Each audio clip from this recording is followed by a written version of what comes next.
Nu ska vi prata om någonting som vi här på BSR vi gillar. Det är väghållning. Det är inte bara motortrimning vi håller på med, utan vi jobbar faktiskt en hel del med väghållning.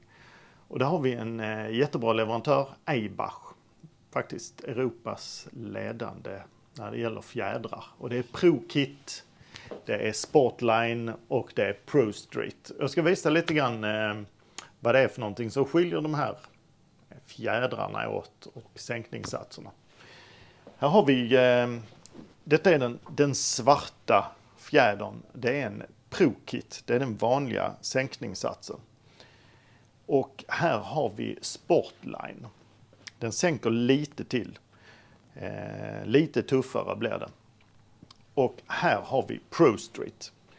Men om vi ska titta lite grann på varför sänker man en bil då? Ja, det är ju för att det är tufft. Bilen ser ju mycket snyggare ut. Men det sänker faktiskt förbrukningen också. Det kanske inte man tänker på direkt. Men när man sänker bilen så minskar frontarean. Så att därmed så minskar förbrukningen också. Så med lika många millimeter som man sänker bilen, lika mycket gör det på frontarean. Och förbrukningen minskar i med det. Det påverkar ju också tyngdpunkten. Och tyngdpunkten är ju direkt avgörande i kurvtagning, alltså när man kör en kurva. Så att det är det som gör att man får en betydligt mycket bättre bil i kurvan. En annan sak som man kanske behöver tänka på, det är att kapa fjädrar, det är inte sådär jättebriljant. Många som gör det, men om man skulle kapa en sån här fjäder så påverkar det inspänningen. Inspänningen är det tryck som är mellan övre topplagringen och fjädersätet. Och kapar man en fjäder så skulle den kunna ligga där inne och skramla. Den skulle kunna hoppa loss och så vidare. Så det vill man absolut inte göra, utan det är bättre att satsa på en fjäder som är gjord för bilen då. En annan sak som kan vara bra att tänka på, det är frigång. Vi får ibland frågan, hur påverkar sänkningen frigången på hjulen? Alltså kommer hjulen till att ta i hjulhuset eller i skärmkanten? Nej, kan vi svara på den frågan. För att ett hjul måste kunna fjädra i hela sin rörelselängd och i fullt styrutslag.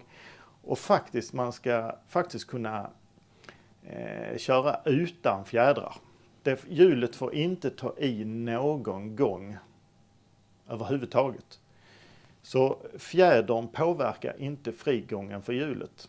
Då är det något som är galet. Då har man troligen fått tag i fel hjul eller fel däck eller så. En annan sak som påverkar sänkningen, alltså hur mycket man kan sänka. Bilar idag har ofta länkarmarna lite hängande neråt så här, eller en vinkel som i alla fall inte är vågrätt.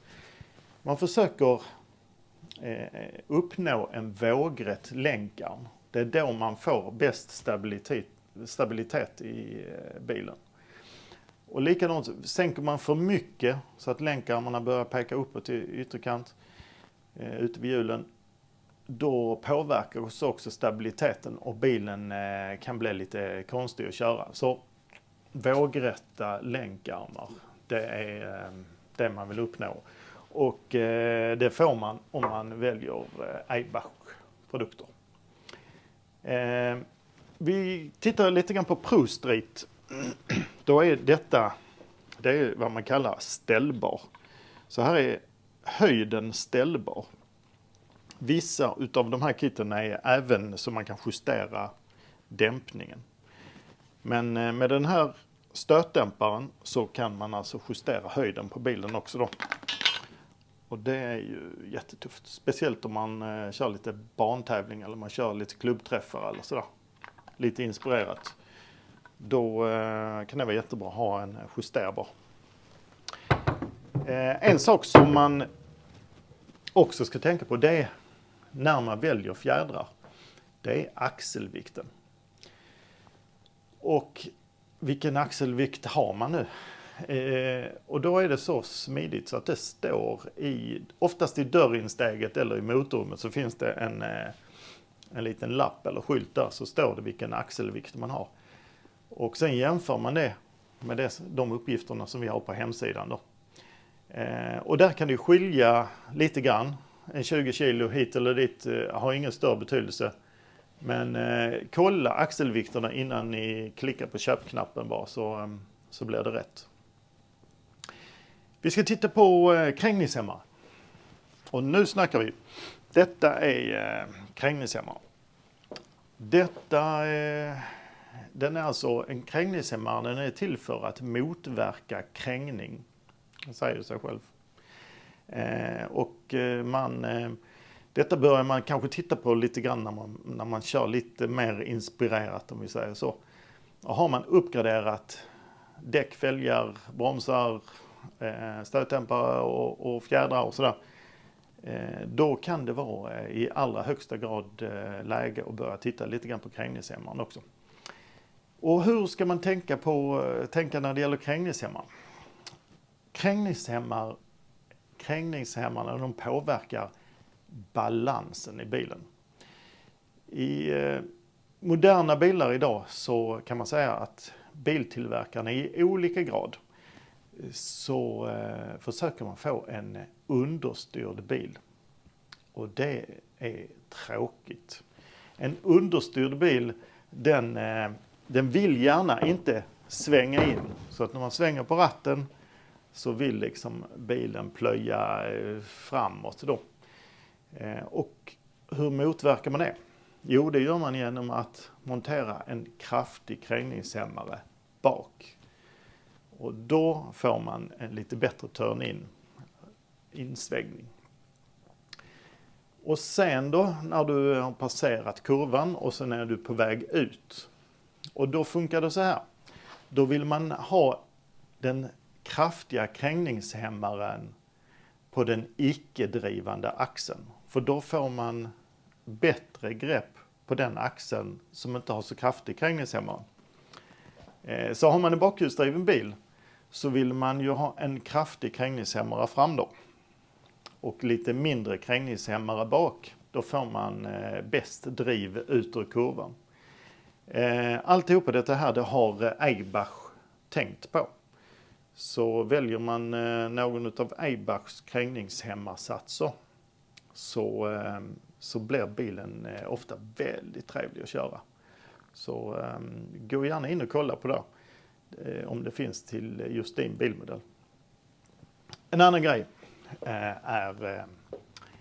det är bussningar. Och här har vi ett rejält sortiment utav bussningar. Och varför ska man byta bussningar, kanske man tänker? Jo, det gör man för att moderna bilar idag, de har oftast väldigt mjuka gummibussningar. Och det får till följd att när du har justerat in hjulvinklarna och sen börjar köra med bilen och du kör lite hårdare och lite kraftigare så där, då rör sig hjulet och då står de inte på samma ställe som de gjorde när du justerade naturligtvis. Så speciellt kan man säga främre länkarmsbussningar. Bromsar man hårt och du har mjuka bussningar, då åker kanske hjulen, de åker bakåt och rör sig bakåt och då kan du få att den får toe-out, eller beroende på hur den är konstruerad så kan den bli toe-in. Och det vill man absolut inte ha, utan man vill ha så konsekvent geometri som möjligt. Så det kan vara bra att tänka på. Dessa finns i gula, lila och svarta. Svarta är de hårdaste då. En annan grej som jag missade att säga, det var när vi håller på med framvagn och bakvagn överhuvudtaget, det är att man ska vänta och spänna skruvarna tills man har ställt ner bilen på backen. Det kan vara jättesvårt att komma åt, men man måste faktiskt göra det. Så att det är inte förrän bilen har fjädrat ner som man kan spänna. Och varför inte det då? Det är för att det kan motverka sänkningen. Då ligger gummibussningar i spänn och du får inte den sänkning som du ska ha. Och likadant så påverkar det och pressar gummibussningen onödigt mycket. Så spänn inte skruvarna förrän du har fjädrat ner riktigt. Det är först då som man kan dra åt alltihopa. Hoppas ni gillade det här klippet. Faktum är att det kom till på grund av att det var någon av er tittare som ville se just det här. Och vi kollar hela tiden i kommentarerna vad ni skriver. Och så fort det dyker upp någonting som vi tror skulle kunna gynna fler, så försöker vi göra ett litet klipp om det. Så ni får gärna komma på nya grejer. Är det bara ett ämne som jag behärskar så ska jag försöka att göra det så bra som möjligt. Så prenumerera och gilla, så ses vi i nästa klipp.